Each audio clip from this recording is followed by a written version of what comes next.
Hi, I'm Kindelynn, founder and CEO of Foreverly.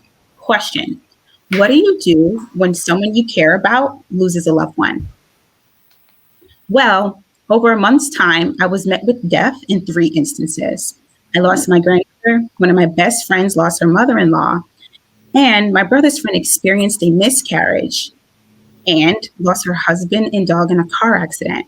I was overwhelmed with my own grief. And as an onlooker, I wanted to be helpful, but it was so challenging to determine the best course of action. With nearly 3 million people dying every day in the US, death is happening all around us. And 60% of people struggle to determine what to do for somebody grieving.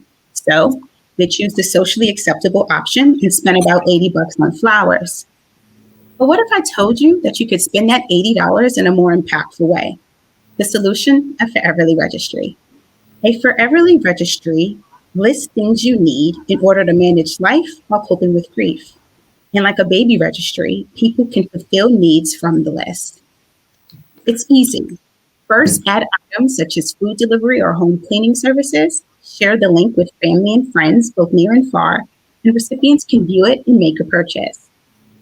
We drive selfless women to create registries by capturing them on social media, the primary channel they use to stay connected to the people they love. And network effects fuels our user acquisition. Today, the Foreverly registry generates revenue through a one-time onboarding fee and revenue sharing model with merchants, and soon a fee on donations toward crowd-funded items such as massages or counseling. Our competitors focus on gifting across a variety of occasions, but Foreverly is differentiated by leading in the end-of-life space with exclusive partnerships and a vertical strategy. While we're pre-revenue today, we're so excited that our beta's launch. We have hundreds of users asking for new products that we're in the process of adding. We're running a pilot program with funeral video streaming providers to have the Foreverly registry serve as an add-on. And we're partnering with a senior living facilities platform to test a new acquisition strategy. From expanding partnerships with funeral homes to launching our concierge service, Foreverly will own the end-to-end journey of death-related moments, such as pre-planning arrangements and managing the aftermath. With marketing and with marketing and tech expertise across an array of areas, this is the team that's going to make it happen. And on a personal note, my experience as a hospice volunteer further inspires me to help people find peace amidst pain. So I invite you to my vision. My team is seeking $250K to hit the ground running. Please join us as we help people receive the space to heal. Thank you. Thank you, Keara. Nice presentation. One of the things I really love about your market is that it's really large and easy to reach. I mean, you're talking near funeral homes and, senior buildings and, all of that. It's a really great built-in audience for your market. And another thing I thought as you were presenting is also the emergency market. I think about what happened in Houston. My cousins were in Houston. They're part of the tragedy that was going on down there. And what do? I'm in Chicago. What can I do to help? The same thing could be applied in, tragic situations as well. So I think what you're doing is really great. One question that I had in terms of you getting started, this being a startup, in your beta testing, are you generating revenue or what's the goal of the beta test?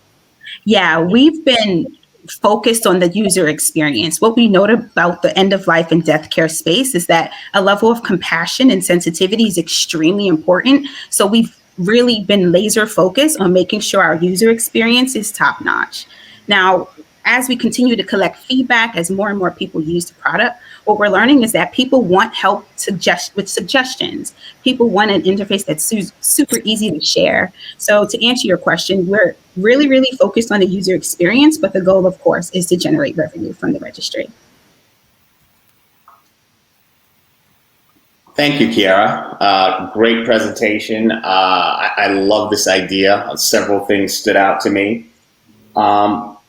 Kind of a tag on to that question with regards to revenue generation. I know you're focused on the user experience, but where do you see the revenue being generated and how scalable do you see this idea?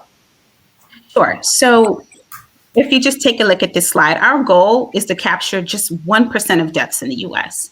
On average, what we're finding is that a basket size runs about $300, and we take an average commission of 7%. Now, making over $500,000 on the Foreverly registry is what's going to power our next development on our roadmap. I recognize today this registry is just a piece of what we want to build. In thinking broader, what I found was capturing people to pre-plan for their funerals or arrangements is really hard to do. People don't want to do it. But if I can meet you where you are, given that we're all likely supporting someone who's going through grief, I can capture you into my funnel and continue to bring you along the journey with marketing, targeting, and the like. Does that help to answer your question? It does. Thank you very much. I was actually going to ask you about what other products or platforms or life stage elements you had on your radar, and you beat me to it a little bit by outlining, getting people to start planning and thinking ahead. What does good look like for you? If you look ahead and, just assume wild success with your idea, what would your exit be? And you look back on the last 10 years and you say, wow, I've done X and Y and Z and Foreverly looks like this. How would you describe that? I love that question. My goal is to become a publicly traded company.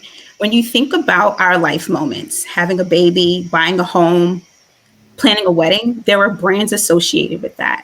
But when you think about death, at least to my knowledge today, there's no brand that comes to mind. So there's this balance between creating a brand that people can trust, along with providing help with people that can last for eons.